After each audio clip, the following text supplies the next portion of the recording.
The Australian Conservatives Party Senator Cory Bernardi has rallied the spirits of anti-same sex marriage campaigners, telling the national launch of the Coalition for Marriages No campaign that they are on the right side of legal and moral history and that is why they are being attacked. Spearheading the launch at the International Convention Centre, Sydney on Saturday evening, Bernardi warned the audience that if the Marriage Act was changed to include same-sex couples it would lead to legal warfare against supporters of traditional marriage. His warning fitted with the tone of the event, which placed its focus on the flow-on effects of altering marriage. But his warnings were countered by Yes campaigners on Sunday, during the national launch of the marriage equality post-Tories campaign. Yes rallies were scheduled for Brisbane, Sydney, Melbourne, Adelaide, Darwin and Perth on Sunday, with advocates pushing to get as many marriage equality supporters as possible to post the same-sex marriage survey forms back to the Bureau of Statistics. On Saturday evening, Bernardi was joined by prominent coalition politicians Matt Canavan and Concetta Fierravanti-Wills, as well as Lyle Shelton from the Australian Christian Lobby, during the anti-same sex marriage launch. An estimated 1,000 people, many with shirts and placards bearing the slogan "It's okay to say no," filled the ICC Sydney at Darling Harbour on Saturday night.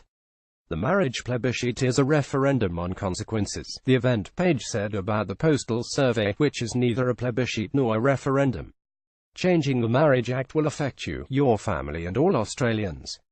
The event page repeated claims that radical gay sex education may become compulsory in schools, and that changing the Marriage Act gives license to gay activists weaponizing anti-discrimination legislation and using it to stifle debate or dissent. Bernardi, who received a standing ovation before he began his speech, said free speech was under attack from those seeking to redefine marriage, and their mission would have predictable consequences. "We're under assault because we're on the right side of legal and moral history," he said, adding that same-sex marriage would lead to weaponized anti-discrimination laws. No campaigners take the message to the sky above Sydney on Sunday. Photograph Lenore Taylor for The Guardian. Shelton, who believes parents should allow to take their children to gay conversion therapy, made exactly the same warning about weaponized anti-discrimination laws. He also pointed to the former Prime Minister John Howard, who intervened in the marriage equality debate this week to accuse the Turnbull government of failing to deal with the matter of religious freedom before the postal survey went ahead.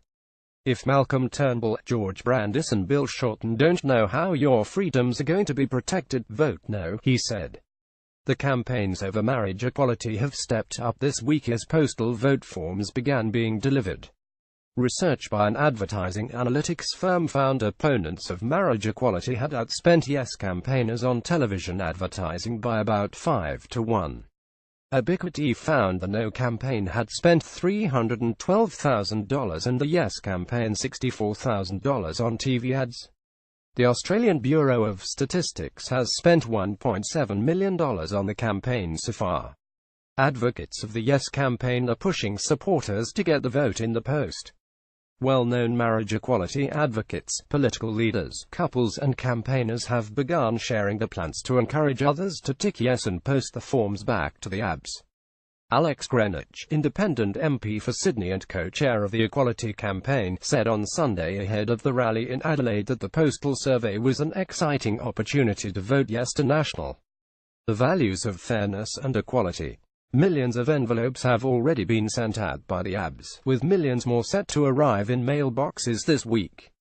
In those envelopes are the hope, dreams and aspiration of everyday Aussies who simply want to marry the person they love in the country we all cherish, he said. Sarah Hanson-Young, Christopher Pyne, Penny Wong and Alex Greenwich at a marriage equality rally in Adelaide on Sunday. Photographs supplied by Alex Greenwich said today, "We launch our national Get Out to Vote campaign, to empower all supporters of marriage equality to vote yes, yes for the friends, the family members, the workmates and neighbours, and yes to a fair go for all.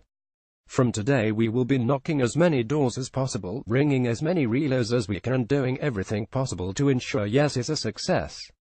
When 11:30 a.m. on the 15th of November comes, let's hope this is a moment our nation can finally celebrate getting this done together. Greenwich was joined at the rally by Liberal MP Christopher Pyne and Labour Senator Penny Wong. Tony Abbott's sister and City of Sydney councillor Christine Forster and her partner Virginia Edwards appeared in Leichhardt in Sydney on Sunday morning to promote the Yes campaign. On Friday, 7 former presidents of the Australian Medical Association launched a video in support of marriage equality, urging people to vote yes.